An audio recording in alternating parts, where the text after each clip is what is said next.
예, 인사하도록 하십시오. 네, 박수.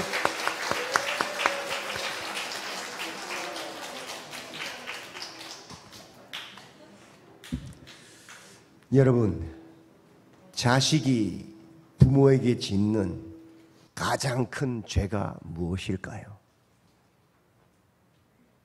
드라마를 보셨지 않습니까? 그죠? 간음을 한 것보다도, 살인을 한 것보다도, 도둑질을 한 것보다도 더 큰 죄가 있습니다. 세상에서 손가락질 당하고 벌을 받아 감옥에 가더라도 그 죄를 뉘우치고 돌아오면 부모에게는 똑같은 자식이요. 돌아와 준 것만 해도 감사한 거예요. 그죠? 그런데 말입니다. 그 부모를 내 부모라고 인정하지 않는 것, 자식이 아무리 잘되면 뭐합니까? 잘된 만큼 더 가슴을 아프게 하는 거예요. 그죠?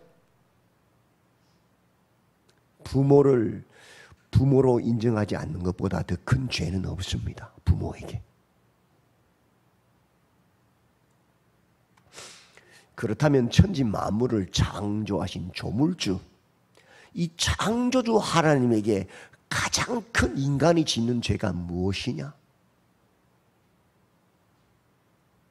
물론 간음, 살인, 도둑질 다 큰 죄지요. 그러나 창조주 하나님께 짓는, 피조물이 짓는 가장 큰 죄는 무엇인가 하면 하나님을 거부하는 겁니다. 창조주 하나님을 인정하지 않는 것이 가장 모독적인 죄입니다. 지옥 가는 죄. 사람들에게 물어보면 내가 남 크게 속이거나 남에게 크게 상처 주거나 그런 죄 지은 것이 없는데 내가 왜 지옥 가느냐고 묻습니다. 아니요. 그건 아무것도 아닙니다. 자식이 아버지로 인정하지 않는 것과 같이 피조물이 창조주 하나님을 하나님으로 인정하지 않는 것, 그것은 가장 큰 지옥 가는 죄란 거예요.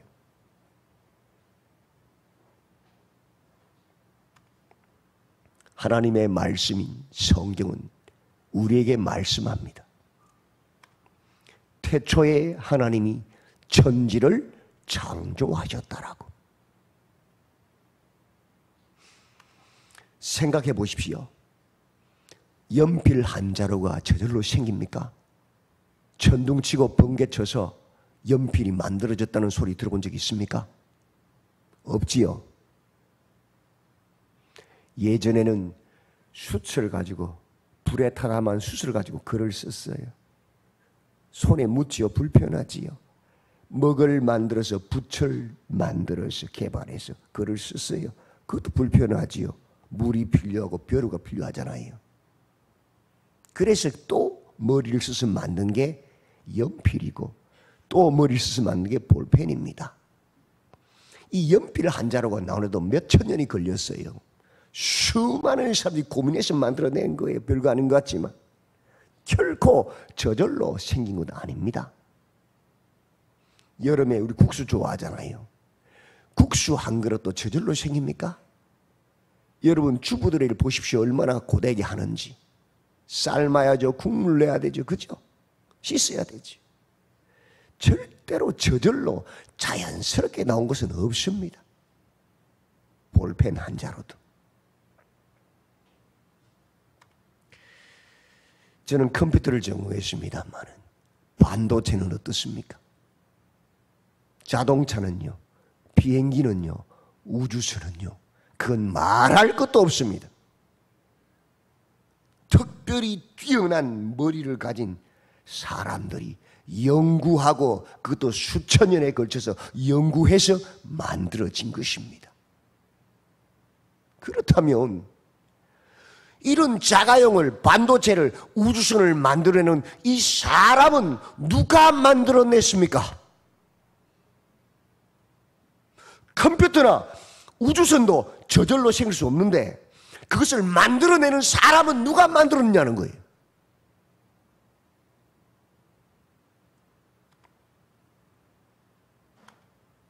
사람보다 더 월등한 지혜를 가진 지혜의 주인이신 하나님께서 창조하셨다라고 성경은 말씀합니다. 그러지 않고는 도무지 설명될 수가 없는 거예요. 사람보다 월등한 지혜를 가신 하나님께서 창조하셔서 있는 것입니다. 사람의 DNA라고 들어보셨지요? 세포 속에 눈에 보이지 않는 현미경을 확대해야 보이는 아주 작은 것입니다. 우리 온몸이 이 DNA 덩어리입니다.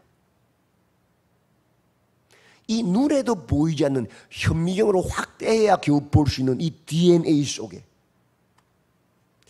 3,000권의 책을 기록할 수 있답니다. 놀랍지 않습니까? 이 DNA 하나에 책 3,000권이 들어간다는 겁니다. 여러분, 컴퓨터 반도체도 그 정도 기록 못합니다. 이건 인간의 기술로는 만들 수 없어요. 인류가 존재하고 지금까지 존재한 수많은 정보들, 책들, 그 모든 정보를 인간의 몸의 100분의 1 속에, 주먹만한 크기 이 속에 다 기록하고도 남는다는 거예요. 지금까지 인류가 생산한 모든 정보를 다 집어넣는다는 겁니다. 그런 반도체는 없습니다, 이 땅에. 인간의 몸 전체를 활용하면 어떻게 되겠습니까? 그래서 사람을 신의 형상이라고 합니다. 우리 머릿속에 있는 이 조그만 뇌의 아주 극히 일부분만 쓰는데도 인간이 이렇게 뛰어난데 이 전체를 사용한다면 어떻게 되겠습니까? 상상할 수 없는 겁니다. 누가 인간을 만들었어요? 사람은 못 만듭니다. 창조주 하나님이 만드셨어요. 인간의 몸속의 혈관을 아십니까? 혈관의 길이가 얼마나 된다고 생각하십니까? 과학자들이 말합니다. 12만 킬로미터라고. 지구를 3바퀴를 도는 엄청난 길이라고. 한 사람 한 사람 몸속에 혈관이 12만 킬로가 돌고 있어요, 지금요. 근데 이 혈관 속에 뭐가 돌아갑니까? 피요, 피. 이 혈액은 온도가 낮아지면 굳어서 막힙니다. 동맥이 딱 막히면 어떻게 되죠? 동맥경화. 터지면 뇌출혈이죠. 죽습니다. 인간이 만든 자동 펌프도 3년, 4년이면 고장나서 수리해야 됩니다. 물이 지나가는데도 그렇습니다. 그 큰 사이즈인데도. 근데 인간의 혈관은 이 좁디 좁은 12만 킬로의 혈관을 끈적끈적한 피가 뱅뱅 도는데 70년, 80년 돌아갑니다. 누가 만들었습니까? 과학자들 못 만듭니다. 그런 기능. 이 최첨단 기술을 못 만들어요. 누가 만들었어요? 사람보다 월등한 지혜를 가신 창조주 하나님이 만들어서 있는 것입니다. 우린 감사해야 됩니다. 지혜의 주인이신 하나님. 하나님께서 천지 만물을 만드셨어요. 원자력 분야의 최고 석학이었던 우리나라 카이스트 과학기술부를 만드는데 최고 큰 힘을 보태었던 과학기술부 장관을 2번이나 역임했던 정건모 박사는 이렇게 책에 기록하고 있습니다. 양심이 있는 정직한 과학자라면 하나님을 인정하지 않을 수가 없다. 당연한 거지.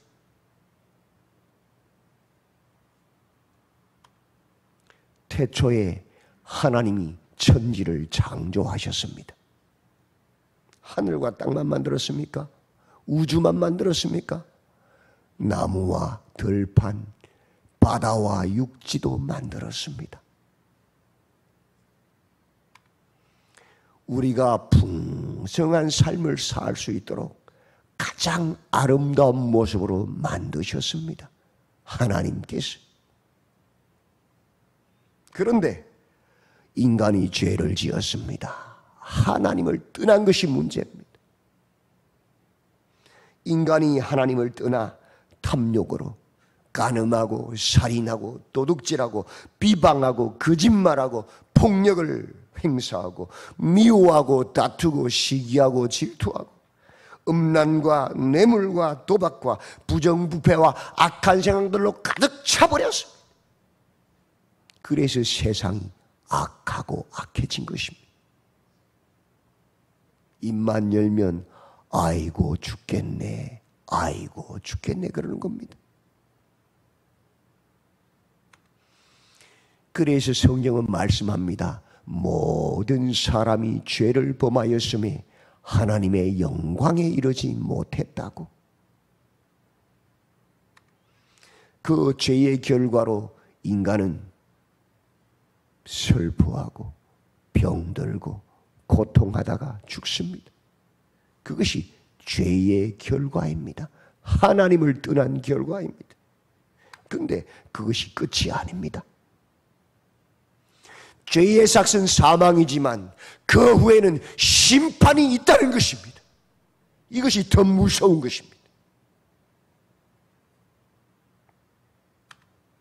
생각해 보십시오. 죄인인 사람도 죄를 지은 사람을 보면 자기도 죄인이면서 아이고 저 남자 저 여자 손가락질합니다. 더 큰 죄를 지으면 벌금을 먹이고 더 큰 죄를 지으면 감옥에 가두고 더 큰 죄를 지으면 죽여버립니다. 죄인인 똑같은 죄인인 인간도 그래요. 하물며 죄가 하나도 없으신 창조주신 하나님께서 심판하지 않는다고 누가 말할 수 있습니까?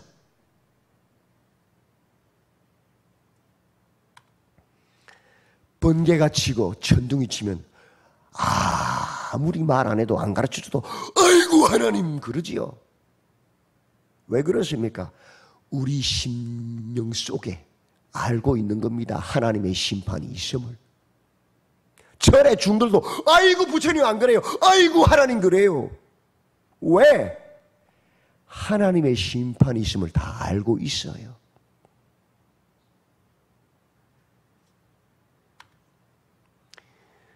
눈이 가려워서 보지 못하고 마음이 어두워져서 깨닫지 못해서 하나님이 없다고 말하는 어리석은 자들이 있는 겁니다. 그러나 지혜 있는 자들은 압니다. 죄와 심판이 기다리고 있음을 직관합니다. 그래서 고민합니다. 어떻게 이 죄의 문제를 해결해 볼까? 그 시작이 철학이었습니다. 철학. 고민하다가 하나를 찾아냅니다. 야, 착한 일을 많이 해보자. 선한 일을 많이 하면 되지 않겠느냐? 그게 유교예요, 유교. 또 고민하다가 생각해냅니다. 야, 죄값을 치르면 되지 않겠느냐? 내가 이런 죄를 지었으니까 평생 맛있는 고기 안 먹고 따뜻한 방에 안 자고 과부자 들고 앉아서 풀뿌리 나무뿌리 뜯어 먹으면서 내 몸을 괴롭히면 내 죄값 치르면 되지 않겠느냐? 그게 뭐예요? 고행, 불교예요, 불교. 아니, 저 큰 바위에게 저 오래오래 산 고목이 한번 빌어보자. 비나이다, 비나이다. 그게 뭐예요? 우상숭배, 샤머니즘. 근데 여러분, 아무리 착한 일을 많이 해보십시오. 내가 지은 죄보다 착한 일을 더 많이 합니까? 죄가 뭔지 몰라 그런 생각할 수 있을 거예요. 죄는요, 손과 발로 지은 것만 죄가 아니고요, 입술로 마음으로 지은 것도 똑같은 죄입니다. 어린 아이가 볼 때는 100원짜리 훔친 놈도 도둑놈이고 100만 원짜리 훔친 놈도 도둑놈이고 10원짜리 훔친 놈도 다 똑같은 도둑놈이요. 우리보다 조금 더 죄가 없는 애들이 볼 때는, 죄가 물든 어른들이 볼 때는, 돈이 궁할 때는 누가 100만 원짜리 숫변 하려고 한 거 없나 이런 생각하지만, 우리보다 조금 죄가 적은 애들이 볼 때는 100만 원이나 1000만 원이나 10만 원이나 만 원이나 똑같은 도둑놈이요. 죄가 하나도 없는 하나님이 볼 때는 사람을 겁탈한 것도 간음이지만 이미 머릿속으로 음흉한 생각한 것도 간음입니다. 사람을 칼로 찔러 죽인 것도 살인이지만 마음으로 형제를 미워한 것도 이미 살인하였다고 성경은 말합니다. 어떻게 죄보다 선을 더 많이 행할 수 있어요? 불가능해요. 그럼 물어봅시다. 착한 일을 하면 내가 어제 죽은 사람이 살아납니까? 말도 안 되는 소리죠. 죄는 안 지어야 하는 것이지, 짓고 나서 착한 일을 한다고 사라지는 게 아니에요. 속지 마세요. 내가 내 몸을 괴롭히고 고행을 하면 죄가 사라집니까? 내가 산속에 들어가서 머리 깎고 목탁 치고 내가 나무 뿌리 풀뿌리 먹으면서 과부자 틀고 그렇게 제대로 편하게 못 자면 어제 죽인 깨구리가 살아납니까? 속지 마세요. 다 거짓말, 부질없는 것이. 그런 인간의 모든 노력은 우리 마음의 위안은 될지 몰라도 죄의 문제를 해결할 수가 없습니다. 목욕탕 가서 아무리 몸을 밀어보십시오. 때는 벗겨지겠지만 죄는 안 벗겨져요. 죄의 문제는 인간의 힘으로, 인간의 능력으로, 인간의 노력으로 해결할 수 있는 것이 아니란 것입니다. 그래서 고백합니다. 오호라, 나는 곤고한 사람이로다. 이 사망의 몸에서, 이 죄의 몸에서 누가 나를 건져내려? 성철 스님이 말씀하셨어요. 평생 그 해인사 암자에서 과부자 들고 살던 그 성철 스님 죽으면서 마지막 고백했어요. 산은 산이요 물은 물이다. 인간은 인간이고 신은 신이다. 인간 스스로는 신이 될 수 없다.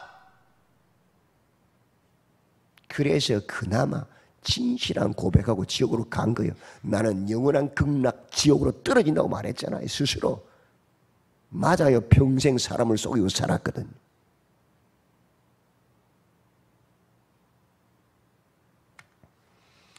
인간은 그래서 고통하고 절망하다가 사망과 저주 가운데 살다가 심판받고 지옥 가는 것이 당연한 것입니다. 그런 인류에게 하나님의 한 은혜가 나타났습니다. 이것은 전적인 하나님의 선물입니다. 바로 하나님의 아들 예수 그리스도입니다. 예수님께서 이 땅에 인간의 몸을 입고 찾아오신 것입니다. 우리가 아직 죄인 되었을 때에 그리스도께서 우리를 위하여 죽으심으로 하나님께서 우리에게 대한 자기의 사랑을 확정하셨느니라. 하나님이 세상을 이처럼 사랑하사 독생자를 주셨으니 이는 그를 믿는 자마다 멸망하지 않고 영생을 얻게 하려 하심이라. 하나님의 아들 예수님께서 우리가 머리로 지은 죄를 대신하여 가시 면류관을 쓰시고 피를 쏟으셨습니다. 우리가 손과 발로 지은 그 죄를 대신하여 그 손과 발에 못 박히셔서 피를 쏟으셨습니다. 우리가 마음으로 지은 죄를 대신하여 창에 찔리셔서 심장이 폭발하여 피 흘려 죽으셨습니다. 그것이 하나님의 사랑 선물입니다.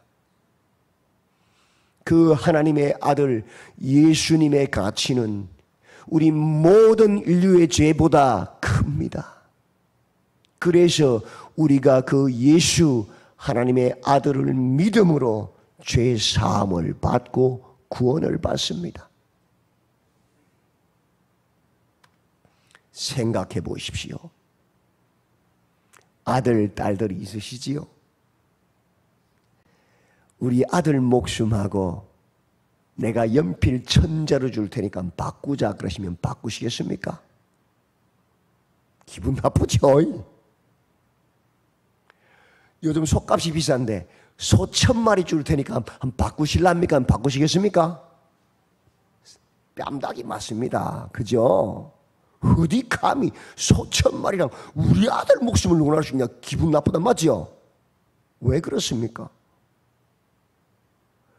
똑같은 피조물인데 하나님의 형상으로 만든 사람과 짐승인 소는 비교될 수 없는 가치.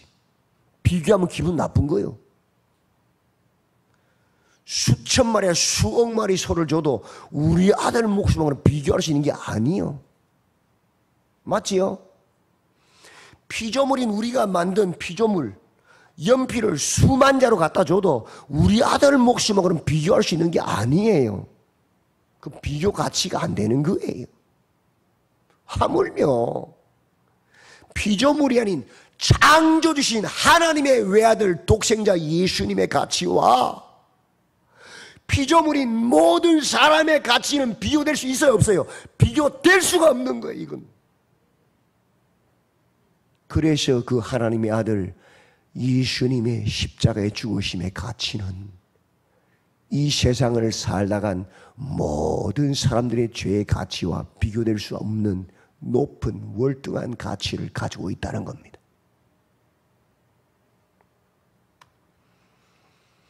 철학으로, 고행으로, 선행으로, 우상숭배로 죄 문제를 해결할 수 없습니다. 구원받을 수 없습니다. 오직 하나님의 아들 예수 그리스도만이 우리의 죄를 씻고 우리를 구원할 수 있는 유일한 가치입니다. 예수 외에는 없습니다. 어떻게 그것이 가능합니까? 성경은 말씀합니다. 함께 읽어보실래요? 시작. 영접하는 자, 곧 그 이름을 믿는 자들에게는 하나님의 자녀가 되는 권세를 주셨다. 예수님, 그 하나님의 아들 예수님을 영접하는 자는 하나님의 자녀가 되는 권세를 주셨다. 하나님의 자녀가 됨으로 가능합니다. 이 말씀은 여기 서 있는 김광래 목사의 말이 아니고 누구 말이에요? 성경 하나님의 약속입니다. 예수님을 나의 주인으로 내 마음에 영접하는 자는 하나님의 자녀가 되는 권세를 주신다고 약속하셨어요.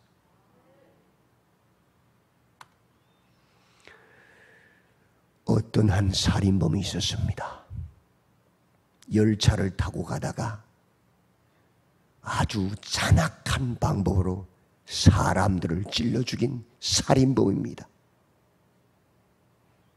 판사가 그 내용을 읽고는 살려둘 필요가 없는 잔악한 자다. 사형시켜라. 사형 언도를 내렸습니다. 근데 이 사형수의 형이 누구냐? 미국 대통령이 대통령 되는데 가장 큰 공헌을 한 1등 공신이었습니다. 그가 대통령을 찾아갑니다. 카카, 너무너무 면목 없고 죄송하지만 신문에 난 그 열차 강도가 제 하나밖에 없는 동생입니다. 각하 너무너무 송구스럽고 외람된 말씀이지만 저를 봐서 한 번만 제 동생 좀 사면해 주면 안 되겠습니까? 간곡하게 부탁하는 거예요. 대통령도 고민합니다. 그러다가 대통령이 사면장을 써서 줍니다. 대통령 특사가 사면장을 들고 그 사형수가 있는 감옥으로 달려갑니다. 그런데 말입니다. 그 사형수가 대통령의 사면장을 거부해버립니다. 그래서 세기의 재판이 열립니다. 하워드 마샬 재판관이 이렇게 판결합니다. 대통령의 이 사면장이 특별법이라서 일반법보다 위에 있지만 그 특별법인 사면장을 거부하는 자는 일반법을 적용해서 사형시켜야 한다. 사형시켜버렸습니다. 여러분, 하나님의 일반법에 의하면 우린 다 죄인이라 그 죄를 씻을 수 없어 지옥 가야 합니다. 맞지요? 근데 하나님의 특별법이 주어졌습니다. 그 법은 영접하는 자, 곧 그 이름을 믿는 자들에게는 하나님의 자녀가 되는 권세를 주신 법입니다. 하나님의 아들 예수님을 마음에 영접하여서 이제 더 이상 세상을 따라 살지 아니하고 내가 예수님을 나의 왕으로 주인으로 예수님을 따라 살겠다는 그 결단한 자는 하나님의 자녀가 되는 권세를 주신다는 특별법입니다. 그게 성경입니다. 예수님을 영접하는 자가 하나님의 자녀만이 하나님의 나라, 하나님의 집, 천국에 들어갈 수 있습니다. 돈 있다고 들어가는 것도 아닙니다. 권세 있다고 들어가는 것도 아닙니다. 착하게 살았다고 들어가는 것도 아닙니다. 하나님의 자녀만이 하나님의 나라에 들어가는 것입니다. 어릴 적에 친구들과 참 많이 뛰놀았습니다. 산에 가서 총싸움했습니다. 막 뒹굴면서 막 그 숲속을 뒹굴면서 포복해가면서 누구 땅 하면서 많이 뒹굴었습니다. 자치기 하고 연날리기 하고 모래 장난 엄청 했습니다. 그렇게 친구랑 재미있게 놀다가도 해가 기웃기웃 저물 때 되면 저 멀리서 광래야! 우리 어머니가 막 이름 부릅니다. 그러면요, 아무리 재밌게 놀다가도요, 엄마! 하고 달려갑니다. 누구한테? 엄마한테 갑니다. 그러면요, 우리 엄마가 어떻게 하는지 아세요? 이놈의 새끼 이리 와! 어디서 이 더러운 거 묻혀왔어? 오, 살을 뒹굴어서 얼마나 많이 묻었겠습니까? 그죠? 목에 딱 끼웁니다. 못 빠져나가게. 세미장에서요, 얼굴에 비누칠이 빡빡 해가지고 물 빡빡 문지릅니다. 눈 따가워도 싫어 그래도 막 씻깁니다. 그리고는요, 옷 싹 갈아입힙니다. 따뜻한 굴자에 앉혀놓고요, 따뜻한 밥상 차려줍니다. 그리고 제일 따뜻한 데 눕혀서 채웁니다. 아무리 옷에 칼비가 묻어 있어도 똥이 묻어 있어도 상관없어요. 손에 흙칠감 해도 상관없어요. 다 씻겨서 집에 들리신다고요. 똑같습니다. 하나님의 나라, 하나님의 집, 천국에 누가 들어가느냐? 예수님을 영접한 하나님의 자녀가 들어갑니다. 어떻게 하나님의 자녀가 돼요? 예수님 영접하면 돼요. 하나님 약속이. 비록 이 세상 살면서 좀 더러운 죄가 있어도, 좀 부족하고 연약한 게 많아도 모자라도 예수님 피로 싹 씻었어.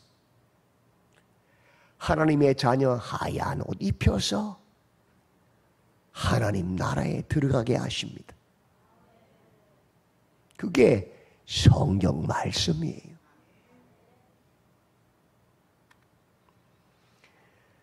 하나님 나라는, 하나님 아버지 집은, 하나님의 자녀가 된 사람은 다 들어갑니다. 이 시간 예수님께서 여러분의 마음의 문을 노크하십니다. 내가 들어가고 싶은데 날 영접할래? 문을 두드리십니다. 볼지어다 내가 문 밖에 서서 두드리노니 누구든지 내 음성을 듣고 문을 열면 내가 그에게로 들어가 그와 더불어 먹고 그는 나와 더불어 먹으리라. 집 문 앞에 시커먼 고릴라처럼 생긴 강도가 문을 꽝꽝꽝 두드리면 문 열어줍니까? 안 열어줍니까? 문을 더 잠그지요. 왜? 못 믿잖아요. 근데 사랑하는 우리 아들이, 사랑하는 우리 손자가 와서 할머니 하면 어떻게 문을 활짝 열어주지요. 예수님이 누구십니까? 우리 죄를 사하시려고 우리 대신 십자가 달려 죽으신 하나님의 아들이십니다. 누구보다 믿을 수 있는 분, 누구보다 우리를 사랑하시는 하나님의 아들이십니다. 그 하나님의 아들이 지금 여러분 마음 문을 노크하고 있습니다. 문 열어달라고. 이 시간 마음 문을 활짝 여시고 그 예수님을 나의 주인으로 내 마음에 영접하십시오. 영접하는 자, 곧 그 이름을 믿는 자들에게는 하나님의 자녀가 되는 권세를 주신다고 약속하셨습니다.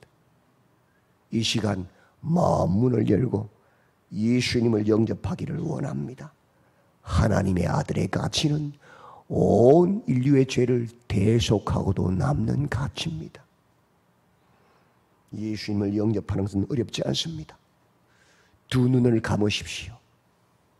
그리고 따라하십시오.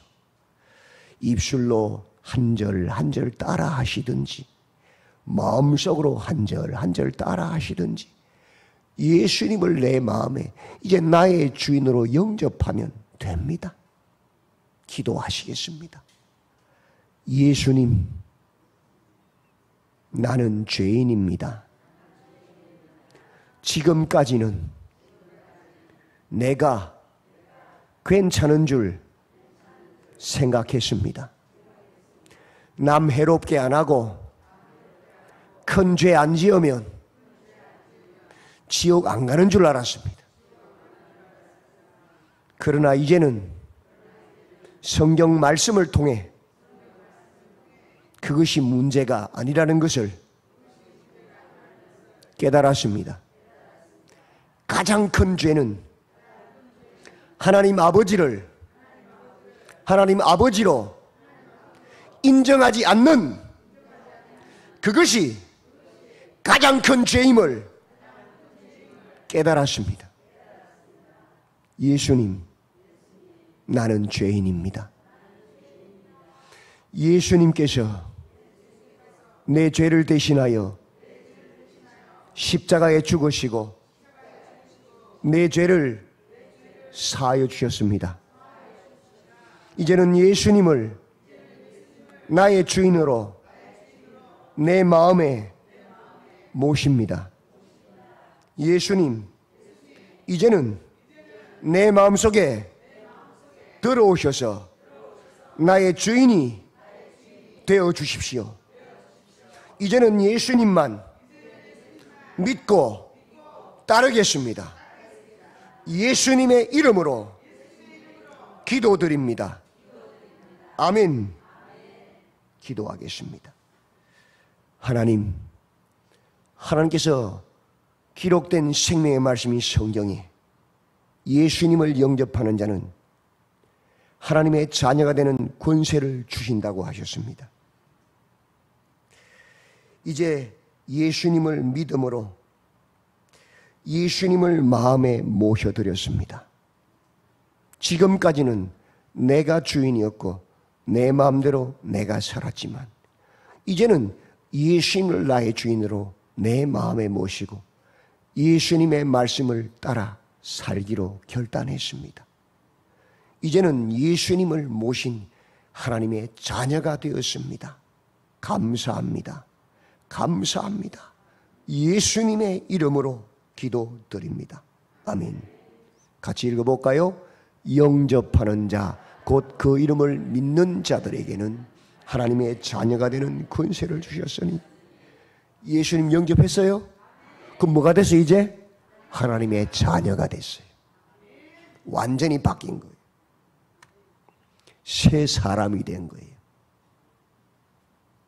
방금 전까지는 내가 주인인, 내 마음대로, 내 느낌대로, 내 이익대로, 내 생각대로 살아가는 세상 사람, 사단의 종이었어요. 그러나 이제는 예수님을 믿고 예수님의 통치를 받으며 살기로 예수님을 모셨기 때문에 이제는 하나님의 자녀, 새 사람이 된 거예요. 그래서 어떤 사람은 예수님을 영접한 날을 자기 생일로 바꾸어요. 그만큼 중요한 거예요. 하나님의 자녀요. 학생이 공부 잘 하려면 어디로 가야 돼요? 디스코텍으로요? 오락실로요? 만화방으로요? 어디로 가야 돼요? 학교.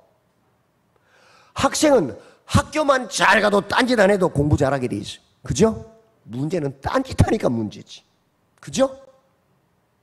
그렇다면 하나님의 자녀가 예수님 잘 섬기려면, 하나님 말씀대로 살려면 어디로 가야 합니까?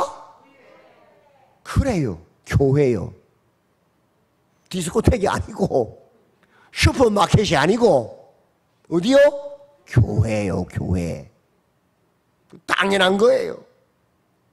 주일날 교회 안 가고 쇼핑 가고 등산 가고 하니까 믿음이 없지. 예배 드릴 시간에 학생이 공부할 시간에 공부할 자리에 앉아있으면 공부 잘하는 것처럼 하나님의 자녀가 예배 드릴 시간에 예배 자리에 앉아있으면 믿음은 자동으로 자라나는 거예요. 맞지요? 그러면 세상에 교회가 많고 많은데 어느 교회로 가야 돼 도대체? 어느 교회로? 그럼 신창교회예요. 예수님이 목자 되신 신창교회예요. 그러면 믿음은 쑥쑥 자라나는 겁니다. 당연한 겁니다. 옆에 분하고 인사합시다. 잘 오셨습니다. 참 잘 오셨습니다. 예. 이번 농어촌 선교회에서 우리 주제 찬양이 있어요. 우리 우쿨렐레 선교팀 팀장님이 얼마나 성령이 충만했던지 참 곡을 잘 골랐어요. 오늘 말씀을 싹 녹여놨어요. 좋은 일이 있으리라. 우리 우쿨렐레 팀 나오실래요? 같이 찬양하게요. 하나님을 아버지라 부르는 자는 뭐가 있다고요? 좋은 일이 있으리라. 많이 있으리라. 하나님을 아버지라 부르는 자가 누구예요? 예수님을 영접한 자, 하나님의 자녀잖아요. 그죠? 좋은 일이 뭐예요? 거듭남, 하나님 나라를 소유하는 거예요. 천국 가는 거예요. 죄와 싸워 이기는 능력을 가지는 거예요. 그죠? 그게 좋은 일이에요. 지금까지는 세상 따라 살았지만 이제는 예수님 말씀 따라 사는요, 거룩한 삶을 사는 게 좋은 일이에요. 그죠? 이 찬양이 아주 영성이 깊은 찬양이. 우리 함께 하나님을 아버지라 부르는 자는 이 좋은 일이 있으리라. 이 찬양 함께 찬양하고 축도하겠습니다.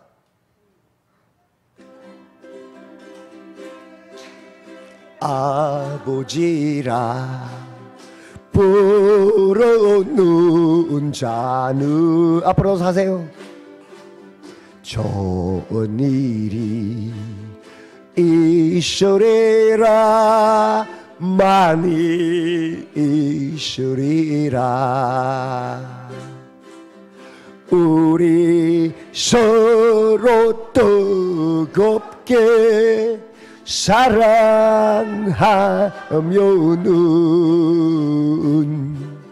좋은 일이 있으리라 거기 있으리라. 하나님을 아버지라 하나님을 아버지라 부르는 자는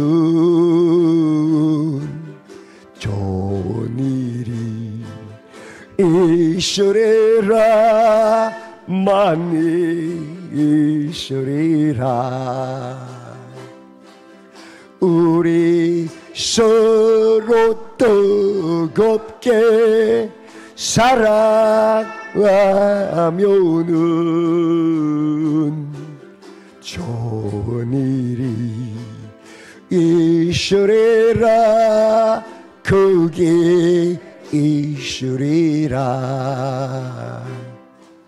예수님을 구주라 부르는 자는 좋은 일이 있으리라 그니 있으리라.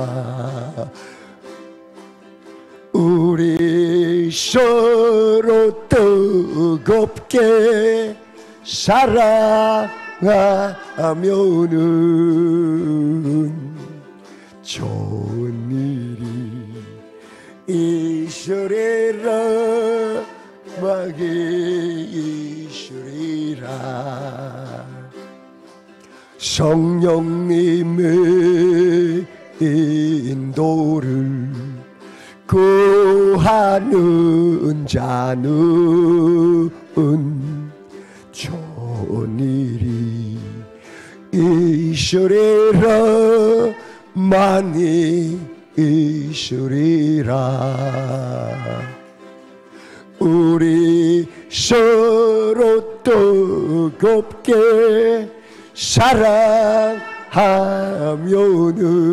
사랑하면은 좋은 일이 있으리라 그게 있으리라. 아멘. 광현리의 주민들은요 이 복음 딱 듣고 영접하고 나니까요 좋은 일이 있으리라 찬양하니까 일어서서요 덩실덩실 춤을 춥니다. 그 사람들은 세상에 농촌에 예수 모르는 사람들이요. 왜? 거듭났잖아요. 와서 저랑 사진 찍자고 합니다. 좋아서 감사하다고. 맞지요? 예수님을 아버지라 부르는 자는 하나님을 아버지라 부르는 자는 하나님 자녀 됐잖아요.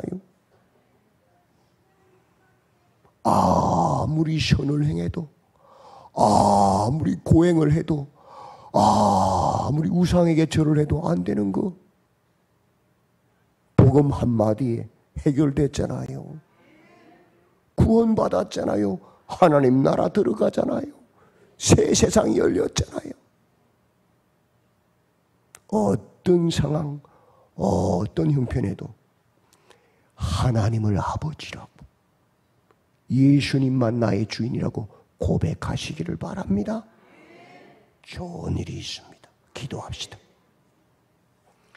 이제는 우리 구주 예수 그리스도의 만극하신 은혜와 하나님 우리 아버지의 무한하신 사랑과 성령님의 위로 교통 충만케 하시는 은사가 오늘 말씀을 통하여서 복음을 듣고 내가 죄인임을 깨달아 예수님을 나의 구주로 영접하는, 이제는 내가 아닌 예수님을 나의 주인으로 섬기고 살기로 결단하는 우리 모든 성도들 머리 위에 이제로부터 영원토록 항상 함께 있을지어다. 아멘.